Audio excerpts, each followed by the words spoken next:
Welcome. I'm your host, Dustin. Today, we have a very special guest who is a fellow podcaster, Don Anelli. Don Anelli Oh, runs the Horror Countdown podcast, and you're also a really, really big supporter of a lot of other fellow podcasters on Twitter and on Instagram and everything. And I have to thank you for a lot of the support that you've been giving everybody. So thank you, Don. yeah, my pleasure. Happy to help out. And I guess to kind of start everything out is why don't you let the listeners and the watchers know about your show and what you've been doing? Yeah, so Horror Countdown is my show. It's pretty much as it sounds. It's basically just a list show. Um, Don't mind my and camera. yeah, I mean, we'll probably get into a little bit more on that later. But yeah, the idea was to do something different. I mean, I am in no way, shape, or form a capable reviewer. Um, so I decided like what's the next best thing, and again, something we can talk about. But initially, my first thought was just general conversation, like pick a topic and then we'll discuss it. So like one day we'll discuss like summer camp slashers, or Oh one day yeah. we'll like one day we'll do like post-apocalyptic zombie films, and another day we'll do Frankenstein ripoffs, and like we'll just pick like like pick like a topic and come up with like films. If we happen to review one, great, but it's just like a conversation just piece. Like, what do you like about these? What do you like about this one? Like just pick like a like a theme, and highlight some stuff that maybe slipped through the cracks. Maybe and like do something different. And eventually that kind of just morphed into doing just like a top 10 list, and that's pretty much what I've been doing for I'm coming up on the end of my second season now, and taking a break for the holidays. Uh, Basically what I ended up doing is that just through pure luck, when I started doing the show the first year, I ended up and I had everything scheduled up through the end of September. Oh wow. There's other shows planned, but if I did it weekly, there was other shows planned, but the sessions fell through, so we never got together and record them. Christmas, so it's like, do I really want to be getting together and doing something, or do I want to like do this stuff? So Yeah. it just made sense for me just to like end it at season one and just say, okay, we'll do January to September, call that season one, take a break, come back and do season two. And that's kind of how I've operated the show now, which is I think I've got it planned out to where once again I'm going to be right at around September, end of September, if I fudge the dates a little. But again, I'd have to go in and check. But yeah, so far again the plan is to basically do the show January to September, take the last 3 months off, and then just keep doing that, keep doing it that way. Awesome, awesome. And I really do enjoy your show. I've been freshening up on some things this week to get ready for this interview. And they're so fun because like you're saying, everybody's out here reviewing movies. I mean, we do it here too, as long Right. and as well as doing interviews like we're doing right now with fellow podcasters and actors and directors and whatnot. But it's really refreshing to listen to a show that just talks about a topic, and you're not really focusing on one specific thing. You're broadening everything, and it's really fun, and you're always having guests on and doing things. Um, so it's really refreshing. And if anybody hasn't listened to your podcast, be putting all the links down below. It's really really fun. And yeah, I kind of run on the same thing that you're doing, doing a big long stretch and just calling that a season. And especially on this show, because we have technically three different segments, really. I have the new Screenbox stuff that I'm doing. Then I have the Within the Barrens, which is this episode. And then we have our movie reviews when we have time to do those. So I have like three different shows, essentially, that they all have different like seasons on them.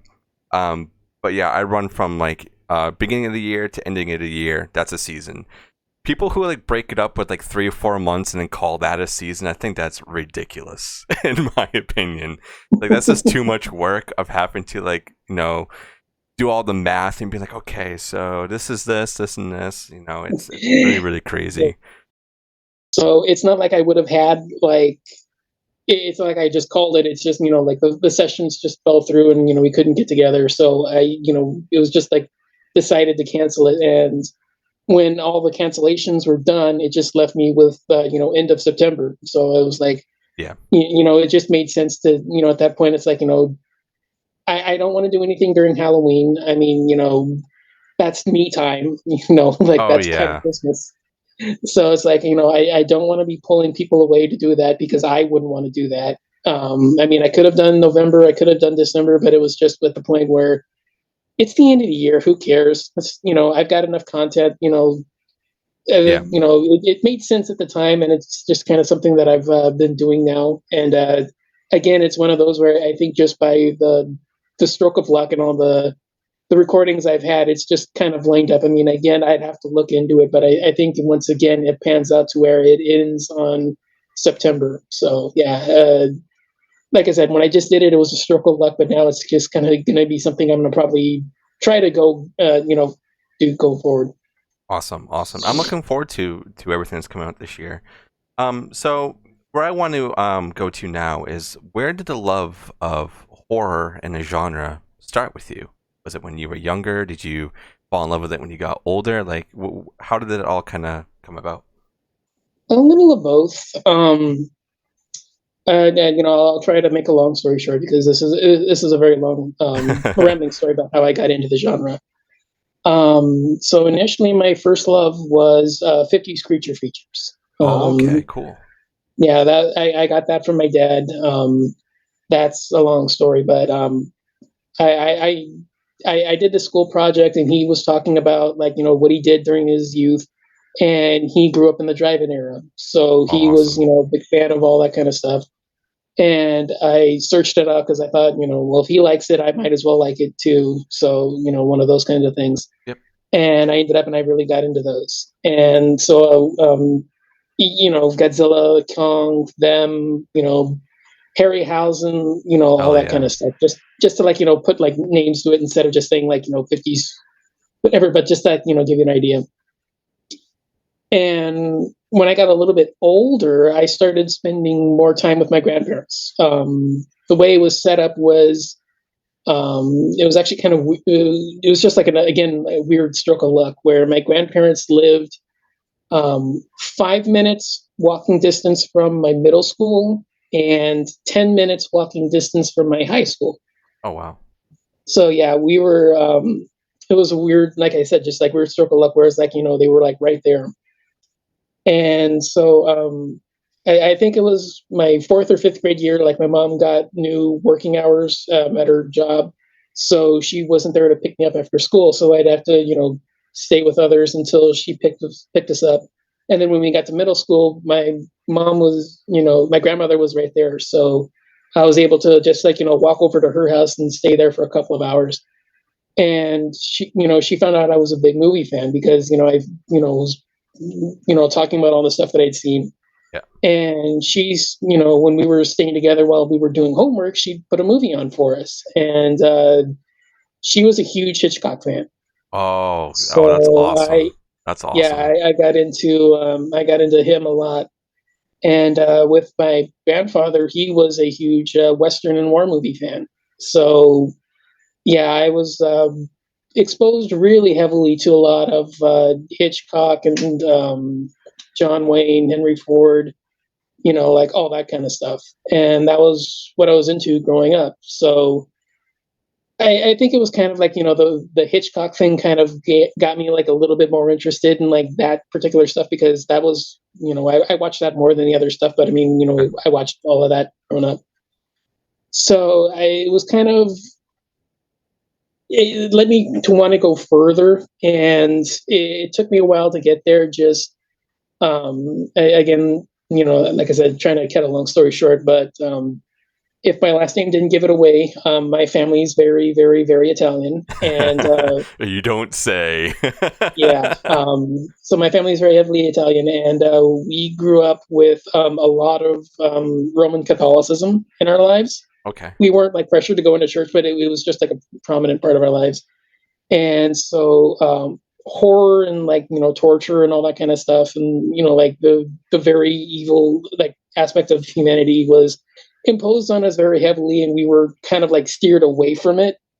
So it took me a while to kind of like get over the nerve of like, am I really going to hell for watching this kind of stuff? Is it, Oh yeah. yeah, is it kind of be like something where it's like, eh, am I wrong for watching this? Am I wrong for liking it? Like kind of like morality kind of a thing, like the concept of watching it and Yeah.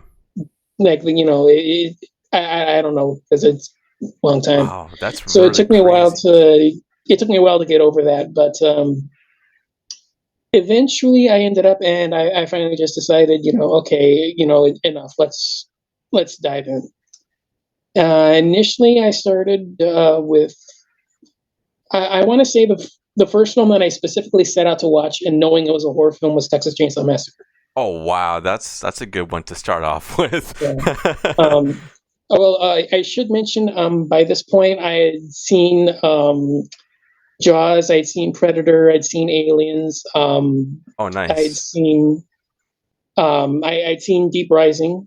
Um, Now, at the time, I didn't consider those horror films, I could although see why. I could see why for yeah, sure. at the time I didn't consider them, although with the exception of Predator, at today I do.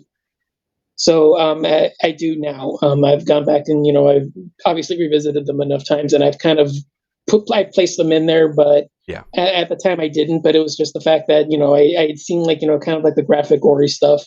So let's kind of like see what else it's all about. And yeah, Texas Chainsaw was the first one because I say that because it's the one that I specifically set up to watch because it was a horror movie, and it took me a while to get there. I think my first one that I ended up really loving was Bride of Chucky, Oh wow. and Okay. That I don't I always think is like kind of like a gateway horror because of how yeah, comical it is. So I can definitely, attest to that a little bit. It's a great movie. yeah, I love that yeah. movie. It's great. I mean, like I said, it's still one of my I mean, it's still like a sentimental favorite of mine to this day. Um, it's not my favorite, but it's the one that I say, okay, there's something worthwhile exploring in here. Let's go, like let's keep going again. And so, like, I always say Texas Chainsaw is the first one, but Bride of Chucky's the one that got me on and got me interested and kept me going. Wow. Okay. That's a crazy story, especially you having to Yeah, deal with like the balancing of like, oh my god, is what I'm doing like okay, and then like yeah, kind of just like pushing that aside and embracing it and realizing like, hey, it's life essentially. Like I gotta do something, So yeah, that's crazy. And yeah.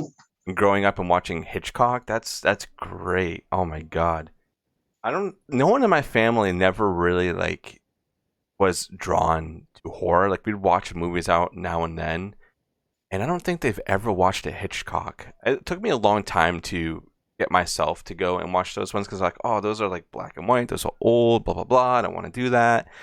And then getting older and in my teens, I was like, I need to watch this stuff. I need to be a little bit more versed into a genre that I'm in love with. I got to see where it kind of started, where all these Mm. quote unquote tropes kind of start. So it's really cool that you were able to experience in that Well, younger. and cheap plug, but you can go back a couple of episodes and actually find out my top 10. Hell yeah, yes, go do that. Like I said, the link will Yeah, be down below, so go check yeah. that out. One of my episodes is actually top 10 Hitchcock, and I go further in on my history with that. That's awesome. I'm gonna have to go back and listen to that one too. Wow, that's great. I always love those, where everything kind of started with people with their movies and like, was it your father? Was it your grandparents? It's always the grandparents that kind of, give you a little bit more. But in this case, it was both. It was your father and it was your grandparents Mm. and just you being you, essentially. So now I want to, tie this into that as well. Is what does horror mean to you? Hmm. Wow, good question. To me, for whatever reason, maybe it was because I kind of adapted like other genres before I got into it. For me, I've always looked at it as, especially because I mean, I'm watching movies and all that, Yeah. but I've always looked at it as like, how do these people survive this extraordinary situation? Yeah. So, okay, yeah, I mean, you can, like introduce whatever you want as like your protagonist, like a ghost or, like a doll or zombies or werewolves or whatever.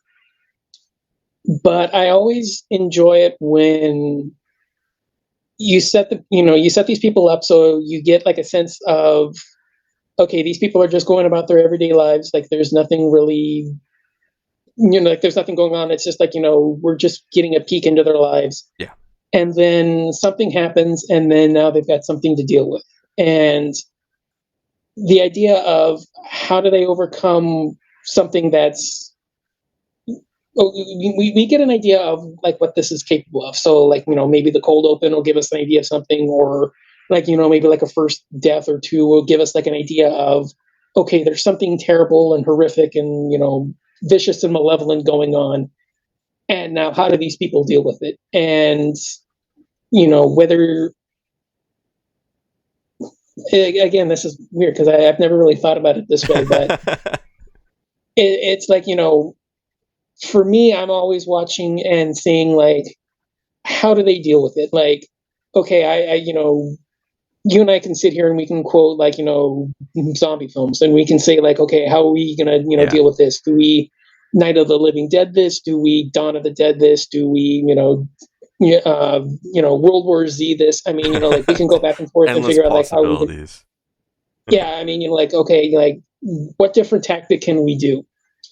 And for me, it's always, and it sounds weird saying this, but it's always fun to see like, how are these people going to do it? Because you get the setup early on about who these individuals are, and then going back and seeing like, okay, like how does this person with this background affect them? Because we know what the zombies can do. Like, Yeah. again, you and I, we both know what zombies are. We both know what like a slasher killer is going to be. It's like, how do these people in this situation, in this environment, deal with this particular threat? And seeing like a slight, acting like an invisible observer watching how this plays out, and saying like, okay, well, these people are going to deal with it this way, this person's going to deal with it this way, and kind of like, using that as kind of like a differentiating point between like these various films. But you still get a sense of getting into these people and seeing how they handle it, and then going from there. And then, like how the films differ, Yeah. like I said, whether you Night of the Living Dead this, or whether you Dawn of the Dead this or something. But again, that like to me, that's kind of like the fun, and seeing like, okay, like you get like Night of the Living Dead. Okay, that's one thing. Then you go ahead and say, okay, well, I just seen Nightmare City from Italy. Like how it was, like how does like an Italian take on it gonna go? Or you see Train to Busan, and how okay, well, this is a South Korean take on the genre. And you're not really comparing them, but you're saying like, okay, well, this is kind of interesting. It's like you're seeing all these various little takes on it. You're seeing all these various little, like you're seeing like all these various different things going on, and Yeah. it just kind of makes it fun. And again, maybe it's the Catholic in me or something, but like seeing people die is fun. But Yes, that's always a plus. Seeing yeah, the there's the always that. awful But ways people can get ripped to shreds, especially in zombie films. Yes, yeah, yes. I mean, I'm just going there because I mean, Yeah. No. like I'm just giving like one example, but I mean, yeah, it's for me like that. I think that's kind of like the fun of it is, yeah, I mean, seeing like something happening, and then like how do people resolve it, and like where it goes, what you do with it, whether you spend 90 minutes dealing with this person and you're building them up, and then you're dealing with it in the final 5 minutes, or you introduce something 10 minutes into 10 minutes in, and then you're spending 90 minutes dealing with it. Like you Yeah. can handle it with however which way you want to go, and like the flexibility that you have dealing with, like I said, dealing with a ghost or dealing with a werewolf or dealing with this killer or whatever. There's this huge variety, and I really just find it really fascinating, interesting, just like the longer it goes. Wow. Wow. That's a really good take of just like seeing all the different possibilities that a film can show you how to deal with a situation. Never really thought of horror in that kind of way, of watching it and looking at it through like their eyes and then trying to learn from that. Wow. I really like that. That's a really good answer. I want more people saying that now.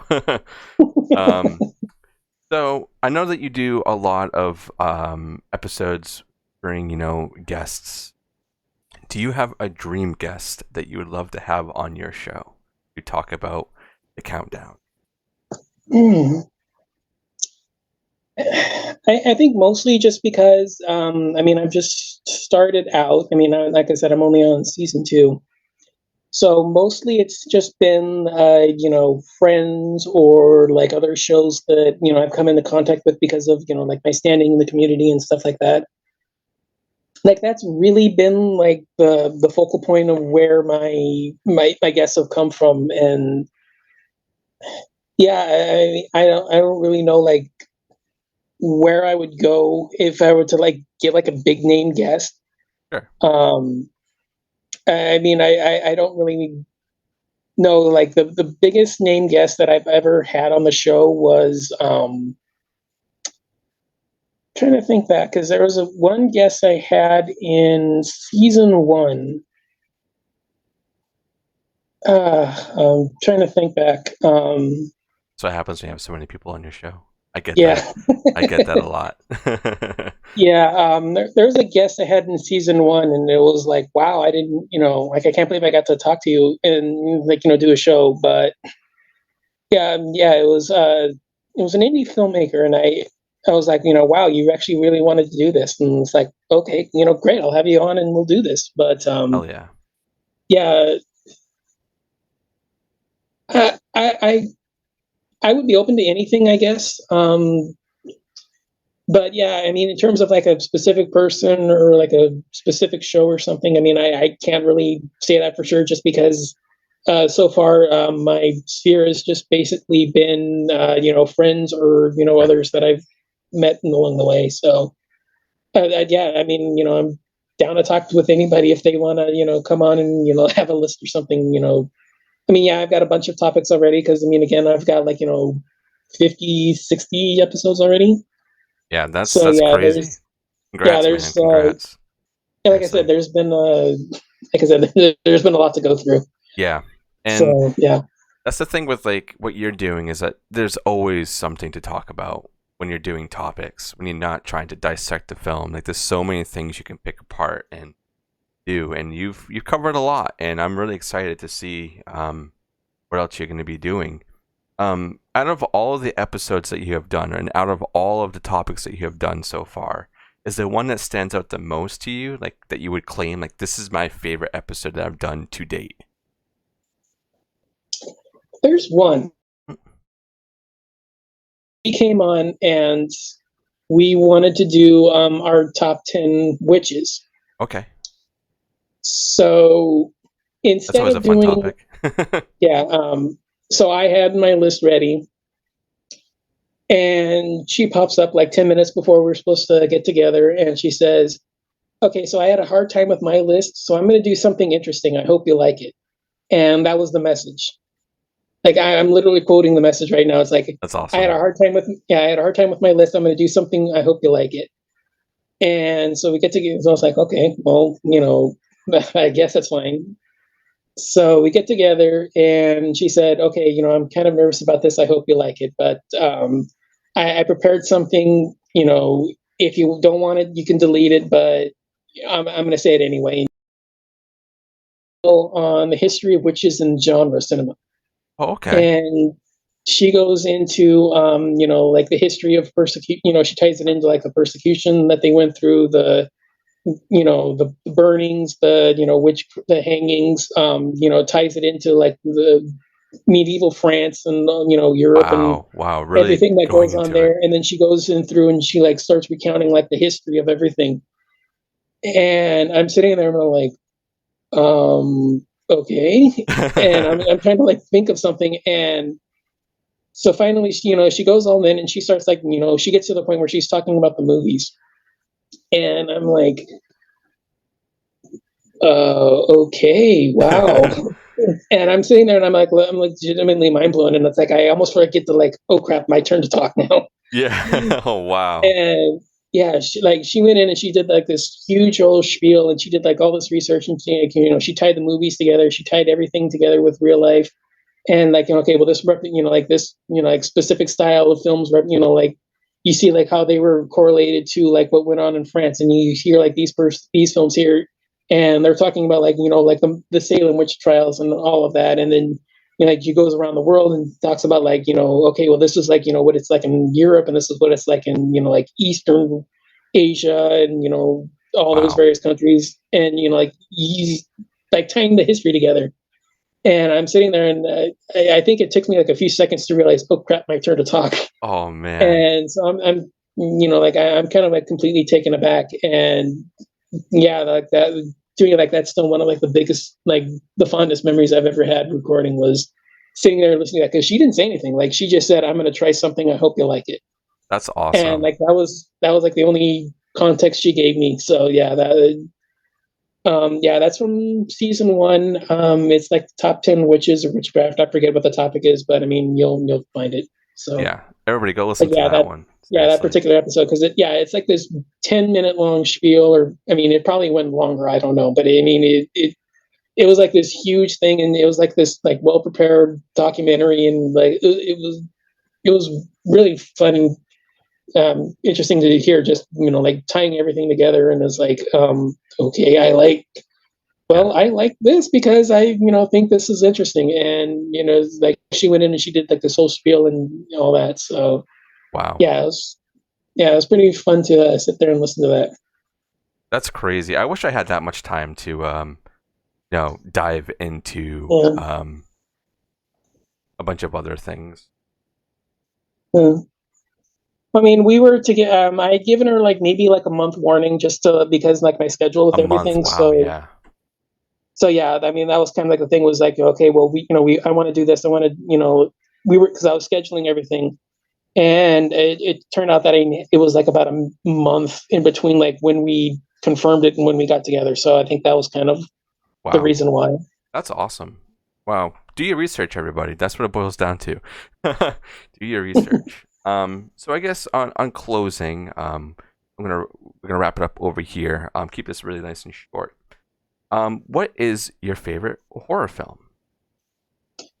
Lucio Fulci's Zombie 2. Wow, wow, wow. I know what. I kind of had a feeling you were gonna say that. I don't know why. I just had that energy coming off of you. I'm like, it's gonna be an Italian film. That's a great Yeah. one. That's great. Mine is forever gonna be standing at Halloween 1978, because that's the one that really got me into horror and made me embrace it and get out of my shell and not be afraid. And I binged the whole franchise up until whatever number it was at that point.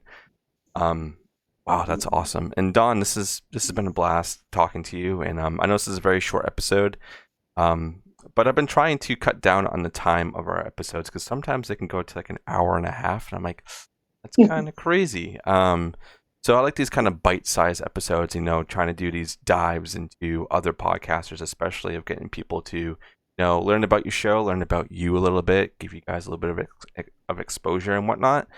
So this has been an absolute blast, and Don, thank you for all the support that you do everywhere and for creating your show. Seriously. Yeah, yeah. Like I keep saying, happy to help out. And yeah, happy to, share the love of all that.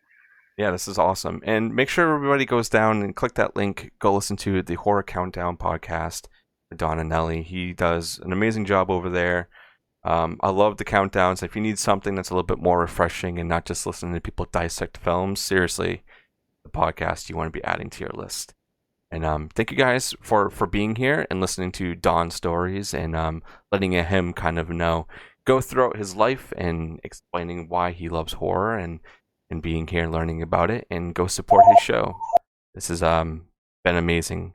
So thank you guys so much, and thank you to Dawn as well, and we'll catch everybody on the next one. Have a good one, everybody.